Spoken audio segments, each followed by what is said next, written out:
قربانی ایک عبادت ہے اور عبادت کے امور توقیفی ہیں،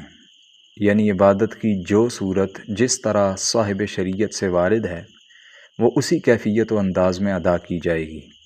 رسول اللہ صلی اللہ علیہ وسلم کی سنت ہی حقیقت میں اس لائق ہے کہ اس کی اتباع کی جائے۔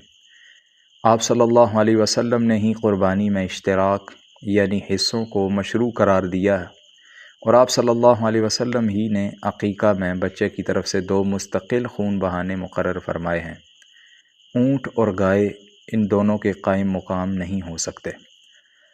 عقیقہ کے لیے مستقل طور پر صحیح احادیث میں صرف چھوٹا جانور ذبح کرنے کا ذکر ہے، اس لیے کسی بڑے جانور میں عقیقہ کا حصہ لینا شرعاً جائز نہیں، بلکہ مستقل طور پر بچے کی طرف سے 2 بکریاں اور بچی کی طرف سے 1 بکری ذبح کی جائے گی، اور یہی شریعت کا تقاضا ہے۔ قربانی اور عقیقہ 2 الگ الگ چیزیں ہیں۔ قرآن و سنت میں قربانی کے جانور میں عقیقے کا حصہ شامل کرنا ثابت نہیں،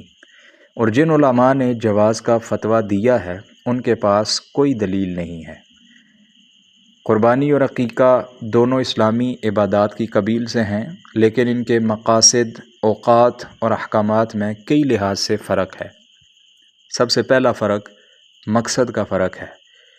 کہ قربانی اللہ کی رضا اور سیدنا ابراہیم علیہ السلام کی سنت کی یاد تازہ کرنے کے لیے کی جاتی ہے، جبکہ عقیقہ بچے کی پیدائش پر اللہ کا شکر ادا کرنے اور بچے کے حق میں دعا کے طور پر کیا جاتا ہے۔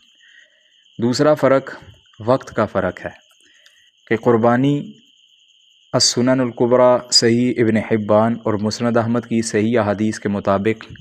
یوم النحر اور ایام تشریق یعنی 10 سے لے کر 13 ذوالحج کے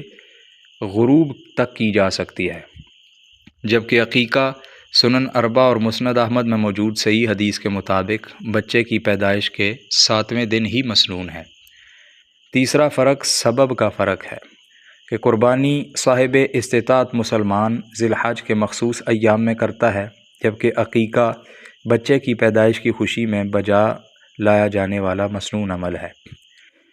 چوتھا فرق حکم کا فرق ہے کہ قربانی سنت مؤکدہ ہے، جبکہ عقیقہ مستحب عمل ہے۔ پانچواں جانور کے حصوں کا فرق ہے کہ قربانی بڑے جانور میں گائے میں 7 حصے اور اونٹ میں 10 تک حصے ہو سکتے ہیں صحیح حدیث کے مطابق، جبکہ عقیقہ میں صحیح حدیث کے مطابق صرف چھوٹا جانور ہی ذبح کیا جائے گا۔ چھٹا فرق لڑکے اور لڑکی کا فرق ہے کہ عقیقہ لڑکے کی طرف سے 2 بکرے اور اسی طرح بچی کی طرف سے 1 بکرا مستحب ہے، جبکہ قربانی میں مرد یا عورت دونوں کی قربانی میں یہ فرق نہیں ہے۔ اسی طرح 7واں فرق نیت کا فرق ہے کہ قربانی میں نیت جو ہے وہ عبادت کی ہوتی ہے، چونکہ قربانی عبادت ہے تو نیت بھی قربانی جیسی عبادت کی ہوتی ہے، جبکہ عقیقہ میں نیت بچے کے عقیقے اور شکرانے کی ہوتی ہے۔ 8واں فرق بال منڈوانے کا فرق ہے کہ عقیقہ میں بچے کے سر کے بال منڈوانا اور نام رکھنا یہ سنت سے ثابت ہے، جبکہ قربانی کا اس سے کوئی تعلق نہیں ہے۔ 9واں اور آخری فرق یہ ہے کہ یہ تکرار کا فرق ہے کہ قربانی ہر سال ذی الحج کے مہینے میں جو مخصوص ایام ہیں قربانی کے ان میں ہوتی ہے، جبکہ عقیقہ صحیح حدیث کے مطابق بچی یا بچے کی پیدائش کے 7ویں دن پر صرف 1 مرتبہ زندگی میں ہوتا ہے۔ خلاصہ کلام یہ ہے کہ قربانی اور عقیقہ یہ 2 الگ چیزیں ہیں، لہٰذا قربانی کے جانور میں جو عقیقے کا حصہ ہے وہ شامل کرنا قرآن و سنت سے ثابت نہیں ہے، لہٰذا قربانی الگ چیز ہے اور عقیقہ الگ ہے، ان دونوں کو مکس نہ کیا جائے، کیونکہ سنت سے قربانی الگ طور پہ کرنا ثابت ہے اور عقیقہ الگ ثابت ہے۔ ھذا ما عندی واللہ اعلم بالصواب، والسلام علیکم ورحمۃ اللہ وبرکاتہ۔